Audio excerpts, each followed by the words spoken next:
छठ पूजा बिहारियों का सबसे बड़ा त्योहार है। ये उनकी संस्कृति है। यह पर्व बिहार की वैदिक आर्य संस्कृति की एक छोटी सी झलक दिखाता है। ये पूजा मुख्य रूप से ऋषियों द्वारा लिखी गई ऋग्वेद में सूर्य पूजन, उषा पूजन और आर्य परंपरा के अनुसार बिहार में मनाया जाता है। छठ पूजा के नियम बहुत कठिन हैं। इसमें साफ सफाई और पवित्रता का खास ध्यान रखा जाता है। इस पूजा में गलती की कोई जगह नहीं होती। इस वजह से इसे महापर्व और महाव्रत कहा जाता है। छठ पूजा सूर्य, उषा, प्रकृति, जल, वायु और उनकी बहन छठी मैया को समर्पित है। षष्ठी माँ यानी कि छठ माता बच्चों की रक्षा करने वाली देवी है। इस व्रत को करने से संतान को लंबी आयु, स्वास्थ्य, सफलता का वरदान मिलता है। मार्कंडेय पुराण में इस बात का उल्लेख मिलता है कि प्रकृति की देवी ने अपने आप को 6 भागों में विभाजित किया है। इनके छठे अंश को सर्वश्रेष्ठ मातृदेवी के रूप में जाना जाता है, जो ब्रह्मा की मानस पुत्री है। वो बच्चों की रक्षा करने वाली देवी है। कार्तिक मास के शुक्ल पक्ष की षष्ठी को इन्हीं देवी की पूजा की जाती है।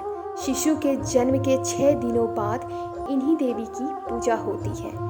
मूलतः सूर्य षष्ठी व्रत होने के कारण इसे छठ कहा गया है।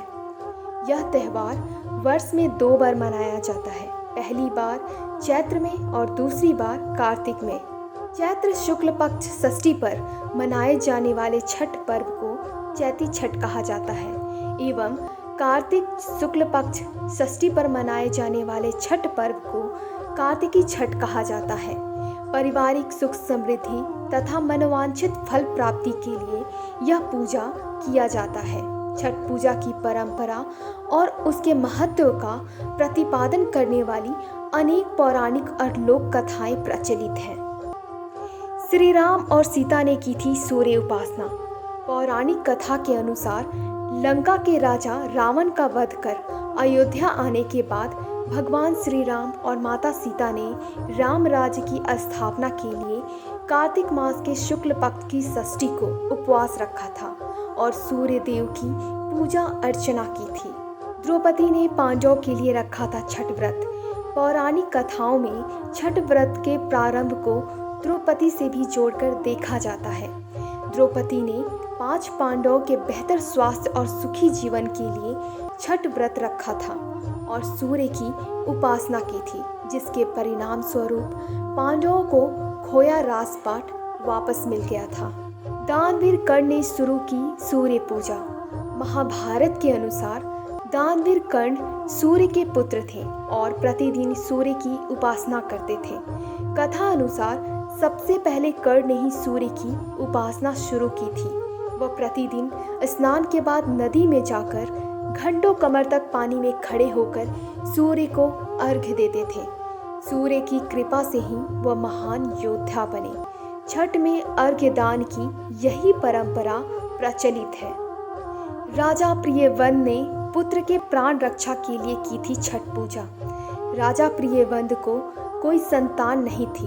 तब महर्षि कश्यप ने पुत्र प्राप्ति के लिए यज्ञ कराकर प्रियव्रत की पत्नी मालिनी को यज्ञ आहुति के लिए बनाई गई खीर दी। इससे उन्हें पुत्र तो हुआ, लेकिन वह मृत पैदा हुआ।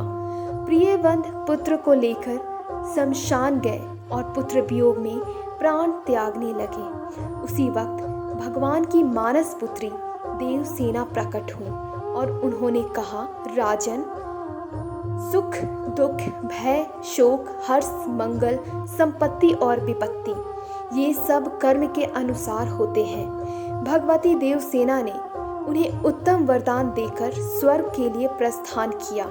राजा भी प्रसन्नचित्त होकर अपने मंत्रियों के साथ घर लौट आए। राजा ने पुत्र इच्छा से देवी षष्ठी का व्रत किया और उन्हें पुत्र रतन की प्राप्ति हुई।